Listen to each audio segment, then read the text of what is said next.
Good afternoon to you wherever you're watching us from. Welcome to Football Connect on the Nation TV. My name is David Bolariwa, and you know how we do it. I'm not here alone. I'm here with our in-house analyst, Mr. Adidamola Ugupewo. Good afternoon, Mr. Damola. Good afternoon, David. Thank you. Thank you. It's awesome having you again. And today, just as we've started the show last week, and we had a special guest, to just tell us about Afcon. Today again, we have Peace. Peace is with us. She's joining us live via Zoom. Good afternoon, Peace.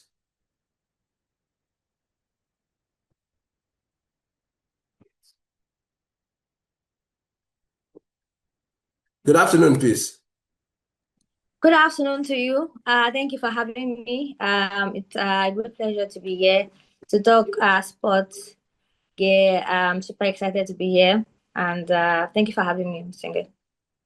All right, thank you very much for joining us, Peace. So it was a battle of lions. It was a battle where you had to fight, and there was blood, in fact, in that match.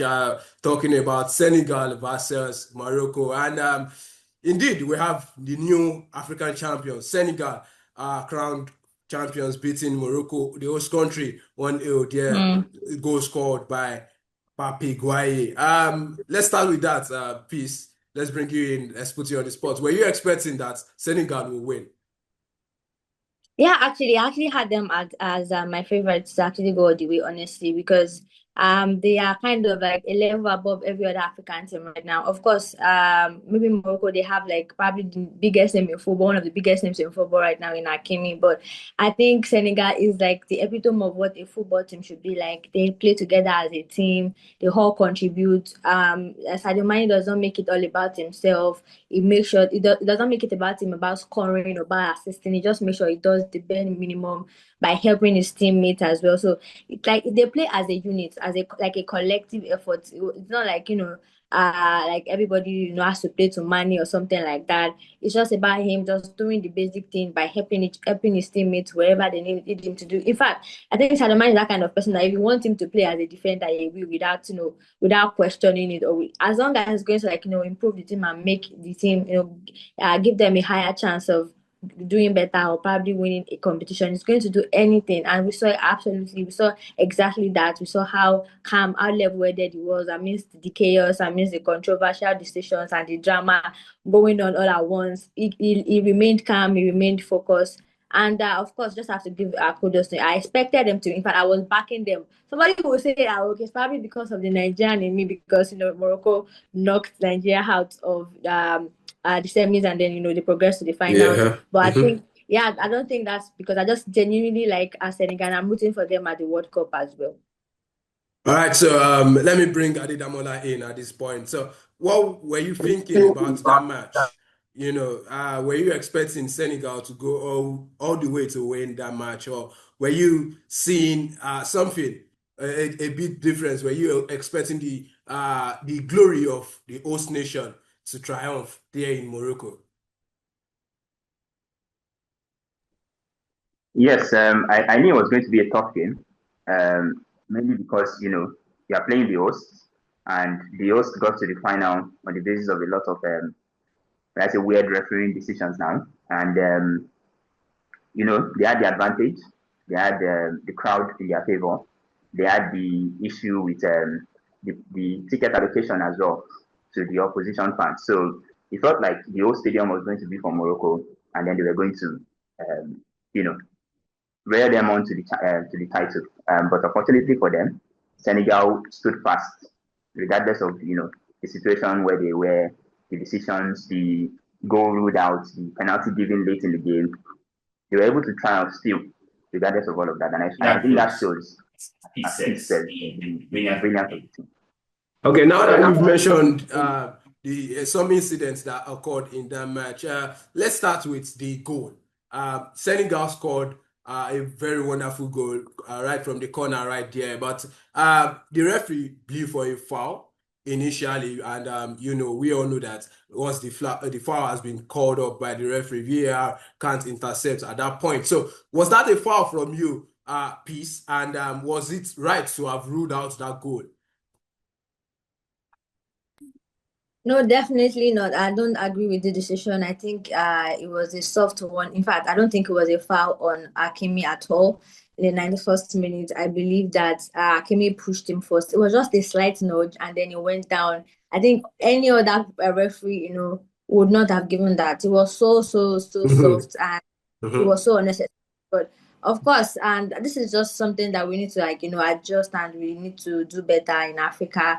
We tend to kind of make sure that the host country ends up winning it at the end of the day. And I feel like Mm. football is way has grown, has evolved past that. Just because you're the host nation does not mean that you're going to get all the help needed. In fact, you're going to get a whole lot of reward development, a whole lot of things off the pitch, just hosting a football game. So it's not just about you winning it. And I feel like they need to do better. And I think Morocco as well should do better because the way they handle the whole situation, and it's also laughable because they also got the fair play award, which is I don't know what Right. fair play is. I don't know We'll what get to fair play. that. We'll If get that, to if that that. is fair play, if that is fair play, and then I don't know what bad play or whatever play is. I don't know what else to call that. But just not to like divert from the situation. I just feel like that is never in no in, by the rule of the law, whatever. There is no rule that supports just a slight nudge being a foul, and then that should not lead to the goal getting disallowed because it was just a very soft touch. In fact, if you look at the angle back, you see that Akimi was the first person to push to make contact. And football is a contact Mhm. sport, obviously. You Definitely. are expected to make contact with each other. It's not like you are playing in isolation or anything. So it's a no for me. That is not a foul all day long. Anywhere, even in the Premier League, the whole lot of controversies. I don't think they would have given that. And the fact Mm. that the VR intervened to actually something to also look at as well. All right. So away from the old shady incidents there in the penalty box, at the nick of time, just 3 minutes to the end of the football match, we saw this penalty call from the referee. And yes, VAR had to intervene. It was a decisive penalty, but would you have said that was a penalty? And looking at the build-up play to the corner kick, and there even and was that a just penalty? And even if was it is that penalty meant to be given in a final of of this stage? Yeah, just like it's not just about the final or no final. I think just the build up to everything about the game has just been controversial. And the Mm. referee, I hope he gets the same treatment that the referee that officiated the WAFCON game gets as well, because the case is still in the court Court. in a court. Mhm. So, and they're still battling that one out because it was just so obvious. And we have to be careful because this is not just a competition for Africans. Other continents are also watching us, and Mhm. this is something that it represents us, and we need to do better. Obviously, it's just a very soft one as well, because I don't know, some referees might want to give that, but that should not be a penalty at a very crucial time, at that in a time that if they had scored that penalty, that would probably be the end of the game, and then Morocco would have won the final and everything. So it was just so obvious that I don't want to like say, but it was just so obvious that the ref was trying everything for like in his way possible to make sure that Morocco ends up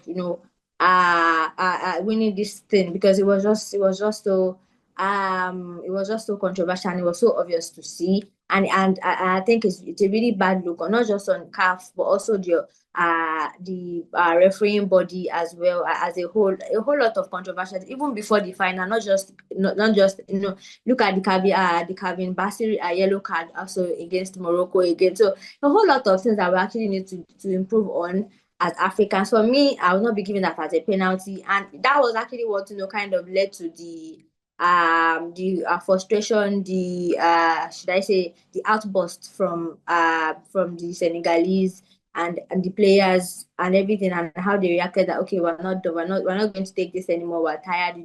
Salada go, and now this particular time, and there was no VAR to actually, okay, let's go check it out. Let's go see if this is actually a correct decision. It was just so obvious, and football with a whole lot of technology, and that was why VAR was invented in the first place, for things like this to not happen. And the fact that it's still happening here in Africa is something that we need to, that's why some people will come out and say, oh, Afcon is not a major tournament because of things like this, a whole lot of controversies, and that is what is making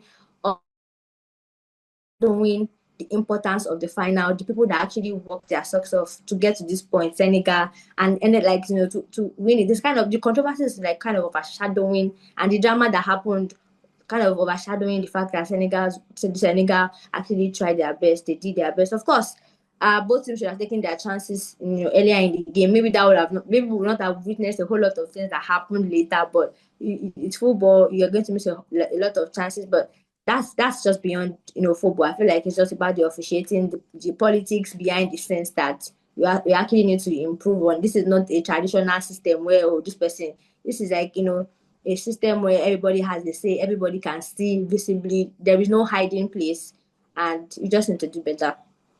All right, thank you very much for such analysis. Over to you, Adedamola. We indeed we saw Senegal roaring back. Can you tell us about this Senegalese attitude to we've seen them right from the group stage, even if they won't win more than 1-0, but we see their attitude. They see how passionate they are. I was on the shows one day and someone said they are around football. Yes, we can call it around football, but yeah, it's delivering for them. And again, we saw that yesterday. They were resilient, even after all the old shady calls, or they had to just score, and they were not willing to go into penalties with that. They ensured they scored one, it was disallowed, and they went on and on again to get the second one, even after the miscued penalty by Brahim Diaz. We don't want to go back there, but can you tell us about this Senegalese resilience? Yes, thank you, David. So I think that yes, like you said, they were very resilient. Um,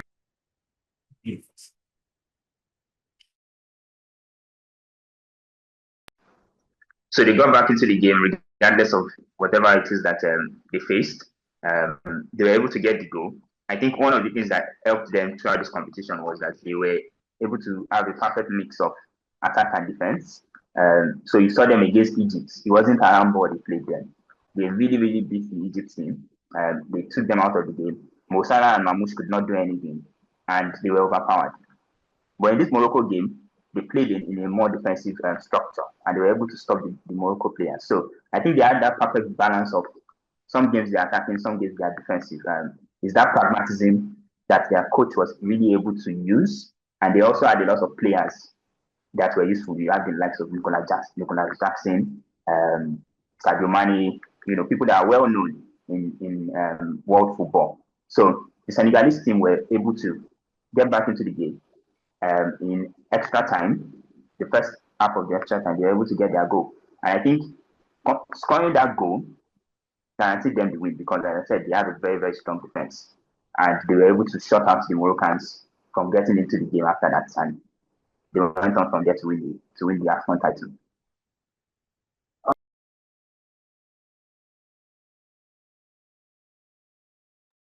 Thank you very much, Adedamola. Thank you for that analysis. So, peace. Nigeria, we were expecting to, we were hoping we would get to the finals, but then we had to settle for our golden bronze. Take us back into, the build-up, group stage up onto the knockout stages, and even beating Egypt to secure the golden bronze. What's your take on the Nigerian football as it stands? Well, I think Nigerian football has been like a bit of a hit and miss situation where we see them play ball, and then I think the one thing that stands out for me with Eric Chell's tactics and his approach to games is that he doesn't really have a plan B, a plan C when it goes to games, and we saw that against Morocco especially because they were doing absolutely well they did absolutely well against Algeria by smashing. In fact, they made Algeria look average. And then when it came to Morocco, immediately, of course, we missed Ndidi in that game. Immediately, they cut out the midfield because Obi could not do a lot of help to to progress the ball to the likes of Lukman and Osime. But the rest of the team was kind of cut off, and the access to the final third was just not there. So it was just like, okay, what are you going to do now as a manager? Now that you've been found out as a manager, what is your approach to change the dynamics of the game and make something up? And there was nothing. There was just nothing all through. And of course, just have to give credit, but because a lot of players and has had injuries all through the competition, all through the World Cup qualification stage as well. It was not like really smooth. Osimhen was absent for a while. A whole lot of players, and this is just like different groups of players all together, and it's just about just giving him more opportunities. It's definitely in the right direction, but I just want a bit of consistency in their performances, because now you see Nigeria ball today, you see them ball well, and then the next day they're just looking like a random team put together. And of course, you still have to like give credit to some of the players that still held their ground and still did fantastically well. The likes of Calvin Bassey, the likes of Ademola Lookman, the likes of, in fact, Wobi Dino, like they call him, that they call Alexi Wobi Dino now, which is actually a good sign, because it was actually criticized at the last Afcon, when people told him, oh, he's probably adopted and blah blah blah blah blah and stuff. So he actually did really well in this competition. Unfortunately, we could not make it all the way and get to the final, but I think, just like I said, we'd rather have the golden bronze than to start crying in the final, honestly, because that's probably the most difficult one to take, knowing that you were so close, to getting your hands on the title and then ending up, going back home with just a medal is something that is really, really painful. But at the same time, I think we've won the golden bronze, that we call it, the most times out of any other country in Africa. And I don't think it's a great achievement, but we'll take it. That means we've been consistently there trying to get to the final, but unfortunately we've not been good enough. So that shows that we need to do better in some certain areas, and give opportunities to players that are also ready to challenge and make impact. As I said, we need to improve on our plan B and plan C. When something gets figured out on the pitch, what is the manager's response? So I think I clearly blame Chill for the Morocco game, the semi-final. There was nothing. There was no intervention from him at all. And that is one thing that I hope he improves on. I hope he's learned his lesson, that okay, you just don't go into a game with just one plan. After Oyedika struggled to set his foot on that game, because maybe because he's not been starting for the Super Eagles, and then Didi got that that yellow card and everything like that. But at the end of the day, we just have to just give them credit. At least they ended on a positive note. They came back home with something nice too. But of course, it's still a failure to me on my part. I still believe that it's still a failure, because we had high expectations. I think something for us to to hold on to, after missing out on the after missing out of the World Cup 2026 World Cup that will be starting in June, and winning the Afcon. Everybody knows that we're not winning the World Cup, yeah. So at least winning the Afcon would have been a better way to say, okay, at least we didn't qualify for, we didn't A qualify for the World consolation Cup. prize. Yeah, a consolation. So, but I will still take the golden bros.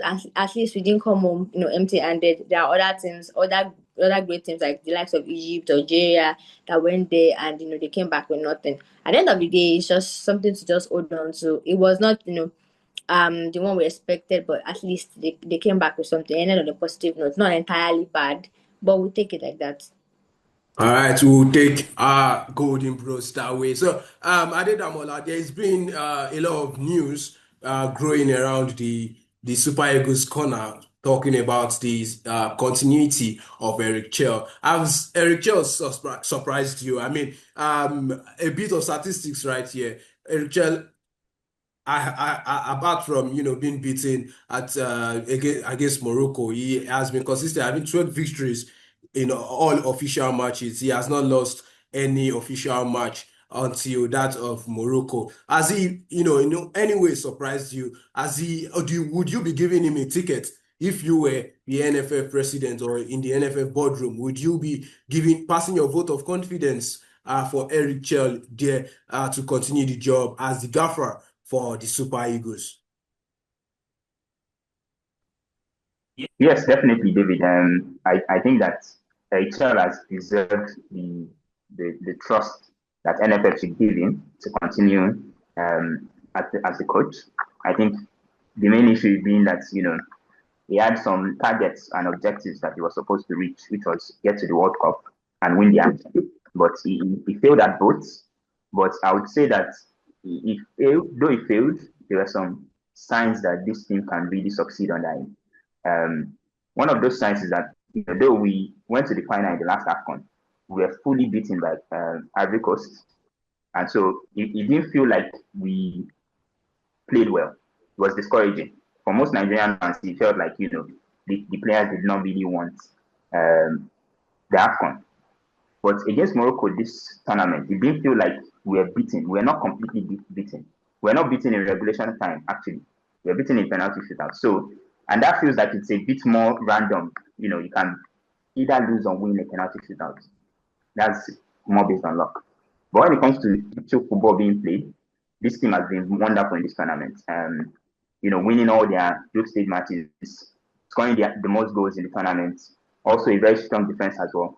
So I think that, first thing I will tell with this group of boys, the team can really, really go far in the next Afcon, and hopefully we can qualify for the next World Cup as well. All right, hopefully we will qualify for the next World Cup, is what Adedamola is saying. The players are back, or some of the players are back to their club side, and now we'll be heading to the club football, where we'll be having the UEFA Champions League this week. Tuesday, Wednesday is all about the elite football, the UEFA Champions League. And I'll be putting you both right on the spot. I'm being joined by Arsenal fans, if you don't know. Both of them are Arsenal fans, and Arsenal will be taking on Inter at home at the San Siro farm. So, Peace. Let's go with you. Let's start with you. What are you expecting Inter versus Arsenal? Honestly, of course, it's a big game on paper, and obviously, it's like a spicy fixture. But if anything, if if there's anything to go by, Arsenal already through to the next stage, next phase of the competition. So win, lose or draw, it's already done. Of course, I would like to break that just because we went there last season, we got beaten, and this time around, this is the time for us to do better, especially after the performance that we saw against Nottingham Forest. Obviously, I would expect Arsenal to go all gun blazing. And I don't understand why it kind of rested some important players like that of Bukayo Saka against Nottingham Forest as well. But of course, Madueke also held his own. He did well, fantastically well against Nottingham Forest. But just the end product is not really there for Noni Madueke. But obviously, we just like I said, win, lose or draw, we're already done. We're leading the Champions League table. Arsenal are leading the Champions League table. They are still, very much everything is still in their control. So win, lose or draw, I don't expect them to actually, stressed up or get risk players getting injured through that because of that game, because there's a Manchester United game immediately this weekend as well. So they have to, lock on and make sure that they don't lose, their focus as well. Because even if Inter Milan, if they beat Arsenal and this Champions League game, it doesn't change anything. Honestly, I feel like even if we lose the number one spot, we've earned the points to qualify to the next Champions League phase. And of course, we can say, okay, your position can also affect the person you're going to play in the round of 16. But I still believe that whoever Arsenal plays, we still have the capacity and the know-how and technicality to still, be able to beat any team we face. Because obviously it's not going to be any of the big teams. The big teams are doing well. Not like the last time that we had the likes of Manchester City and Real Madrid playing the playoffs and stuff like that. This time around, there's a whole lot of teams that you expect a team like Arsenal to beat. So at the end of the day, I'm not really concerned about that. Honestly, my focus is on the Manchester United game. Honestly, because it doesn't change anything. Arsenal, they've already made it to the next round of the Champions League. Of course, to be nice to get a win, but not at the risk of getting important players injured for the game against Manchester United.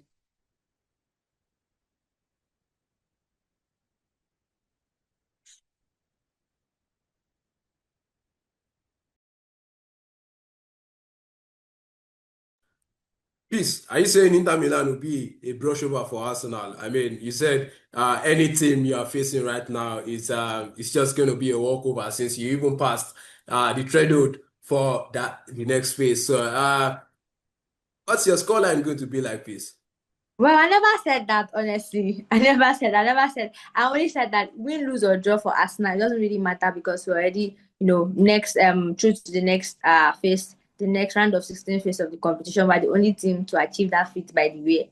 And so I think that Arsenal right now, even if we win or lose, it doesn't really matter. I think there's still a lot of games to play in the Champions League that you can still get knocked out of, but you can't get knocked out of the Premier League because it's the league, right? You can't get knocked out. It's still in our hands. Thankfully, the likes of Aston Villa, Manchester United did the work against Manchester City. So the focus should be on Manchester United right now because they look like a proper team. Of course, it's just like a one-off game, but you don't want to like play a team in a great form and full of confidence right now. Meanwhile, we go to Inter Milan and we lose there.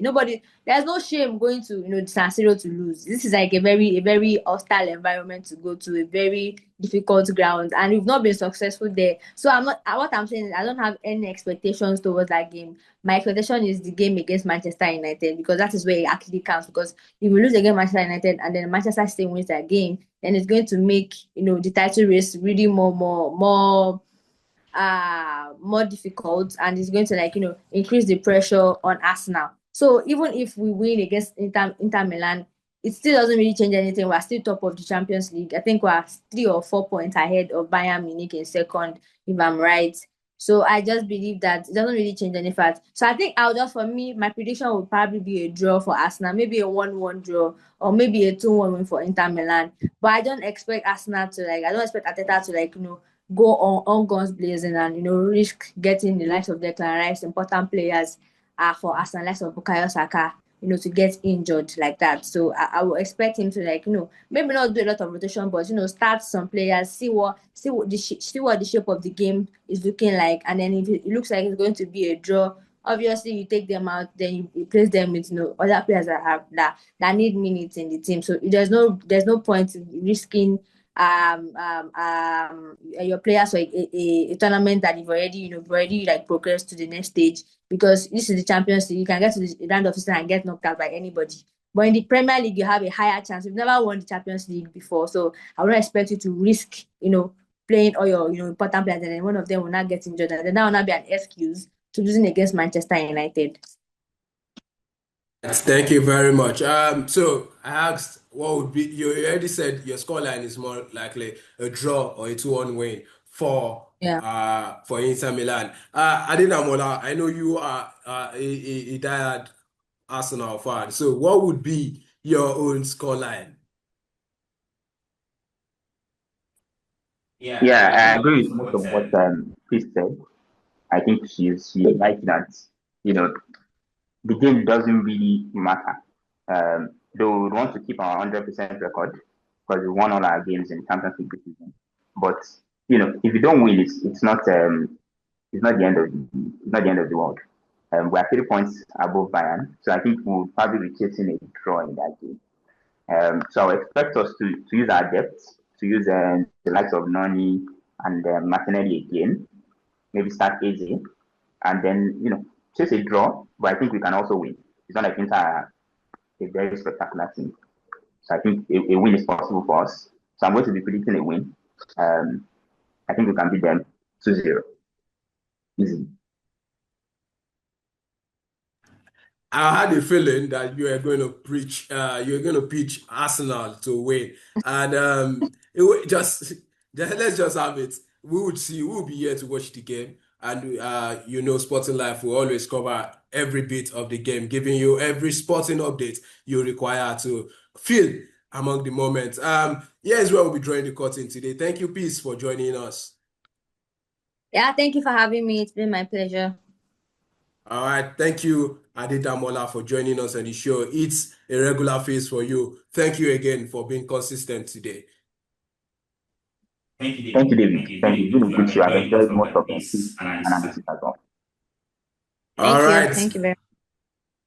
All right. Away from football now. Enjoy the rest of the day and ensure to stay safe. My name remains David Polariwa. Bye-bye.